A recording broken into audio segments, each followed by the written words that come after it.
Hello, my dear students. Welcome in another lecture of economic entomology paper. In this video lecture, we will talk about the medical entomology or medicinally important insects, amongst which we will talk about the mosquito first. So, first of all, you should know that what are medical insect or medical entomology. So, it is including such insects which are related to the human health, or which causes diseases, different type of diseases, or which spread different type of diseases into human beings by acting as a vector for number of pathogens. So such insects are included into the medical entomology, and these insects are also economically important. Now let us proceed. First we will talk about the morphology of mosquito, and then we will talk about the vectorship of mosquito, then pathogenicity of mosquito, and lastly we will see the control measures for mosquito. Now first of all, I'll just give you a short information that there are nearly 110 genera are present all over the world of mosquito, and it is including or comprising 2400 species of mosquito. But amongst these, only 3 genera are important, or they are having economic importance, as they are wide vectors for number of diseases. So these insects, so we will just go for the that morphology and vectorship combinedly.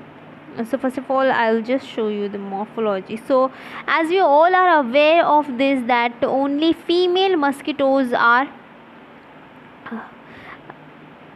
blood suckers, or they suck or they feed on a blood. So only female mosquitoes are blood feeders. That's why only female mosquitoes are responsible for spreading number of diseases into the human beings. And when we talk about their body, so the body is cylinder shape, and head is globular head is present in mosquitoes. Compound eyes are well developed.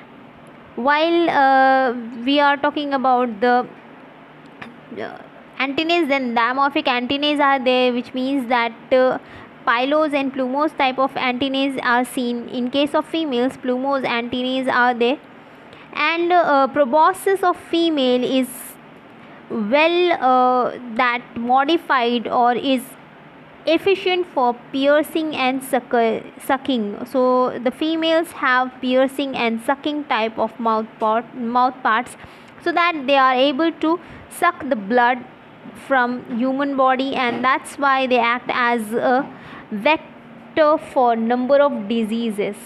Now let us see the vectorship. So what is vectorship? Vectorship means that which pathogen or which disease they just responsible for spreading, or for what disease they act as a vector. So this is Anopheles. It is the first well-known genera, and it is responsible for spreading malaria in number of species of vertebrates. Second is Culex. Culex is responsible for spreading filariasis, and it also spreads the disease named as encephalitis. Or the third one, or the third genera is Aedes. Aedes is responsible for spreading dengue, chikungunya, yellow fever, and Zika virus, etc. Now let us talk about the pathogenicity. When we talk about the pathogenicity of Anopheles, as I said that Anopheles spreads malaria, or it causes malaria, so it just help in the spreading of malarial parasite, that is Plasmodium vivax, or that another malarial parasite, that is Plasmodium falciparum, is also spreaded by Anopheles. Next, that Culex is responsible for spreading filariasis. So the filariasis is caused by the pathogen called as Wucheria bancrofti. So it is responsible, or it acts as a vector for the Wucheria bancrofti. This disease is also called as elephantiasis.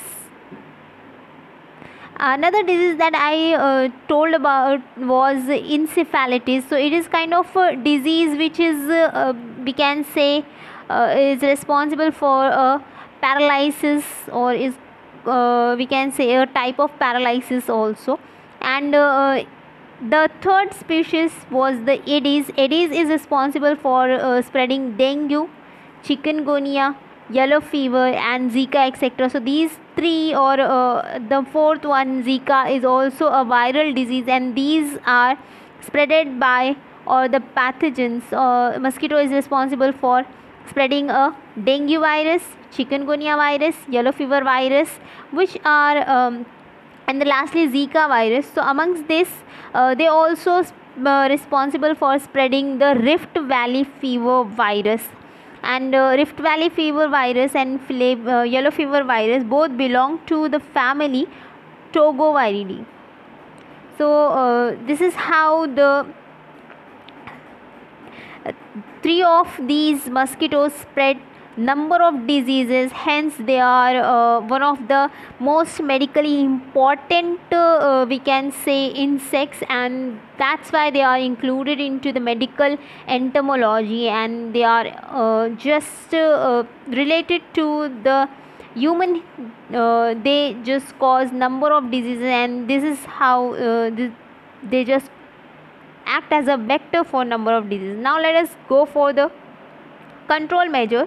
So for the control measures, we can just do firstly the cutting of bushes or shrubs into the or near to the housing, or we can just do the cleaning of bushes, because number of mosquitoes use or prefer to hide in such bushy area. So it's must to clean bushes around your house. Next that you can do is it can be a biological control. So you can use fishes which just feed on the larvae of the mosquitoes. So these are the guppy fish which feed on a larvae of mosquitoes. So you can just go for this also. These are the preventive measures. So before the more infestation or the increase of in number of the mosquitoes, we can just control them. So third thing you can do this that you can just clean the stagnant water. Wherever you find the stagnant water, you can clean it. And the third thing and the last thing that is also included into the preventive measure is that sealing the windows with nets, or we can say that mosquito repelling nets. They act as a barrier which stops the mosquitoes to get entry into the house. So this is how you can use the preventive measures. So ये सारे preventive measures हैं. कोई chemical control नहीं है, preventive control है. That precautionary जो हम बोलते हैं कि हाँ पहले ही बुशेस में चांसेस होते हैं मस्किटोज़ के हाइड होने के. That's why we have to just keep cleaning on a regular basis this bushes. And stagnant water जहाँ भी कहीं हो या फिर जो भी ड्रम्स वगैरह हो, so we should just hide them with a lid. कोई ढक्कन वगैरह ढाँक के रखना चाहिए, सो दैट के वहाँ पे मस्किटोज़ अपने एग्स ले ना कर पाएँ, और सो दैट के उनके जो लार्वे हैं वो वहाँ पे ब्रॉट अप ना हो पाएँ. और उसके बाद अगर फिर भी स्टैगनेंट वाटर में वहाँ पे कहीं है मस्किटोज़, तो you can use these guppy fishes.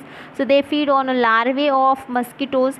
And the best thing is to just seal the windows so as to prevent the entry of mosquitoes into your house. So this is how you can do the preventive measures. Or other than that, the another control measures are using number of products are available in market which are the mosquito repellents, we can say. So number of mosquito repellents are there that you can use. Mosquito sprays are there, repelling sprays are there, mosquito repelling fabric roll-ons are there, number of solar sonic repellents are there, and you can even use refill repellents or the coils are there, mosquito repellent coils are there. So number of products are available in market, so that you can use to repel or to get rid of from the mosquitoes को भगाने के लिए बहुत सारे products available है. And other than this, अगर ये सारे प्रोडक्ट्स भी इफ़ेक्टिव नहीं है एंड इन्फेस्टेशन बहुत ज़्यादा है, बहुत ज़्यादा मस्किटोज़ इंक्रीज़ हो रहे हैं, so you can just go with the DDT, spraying of DDT. You can just use 0.5% of DDT spray, and other than that you can use malathion, or BHC is also one more effective chemical so as to get rid of from the mosquitoes. And one more is there, that is chlordane. क्लोरडेन भी आप use कर सकते हो so as to get rid of from the मस्किटोज़. अगर infestation बहुत ज़्यादा है तब केमिकल स्प्रेइंग करना चाहिए. Other than that there is no need to do chemical spraying. Preventive measures ही बहुत ज़्यादा इफ़ेक्टिव हो जाते हैं. एंड और ऐसे लोकल वाले बोलूँ तो you can just go with the Neem leaves का स्मोक प्रिपेयर करके रिपेल कर सकते हो, या फिर जो तुलसी का लिक्विड वगैरह भी यूज़ कर सकते हो. So this is how you can just get rid of from the mosquitoes. Hopefully you have understood all the things or all the topics or that are related to the medical entomology and the facts, that is morphology, vectorship, pathogenicity and the control measures regarding mosquitoes. So hopefully you have understood the complete lecture. Thanks for watching. Have a nice day.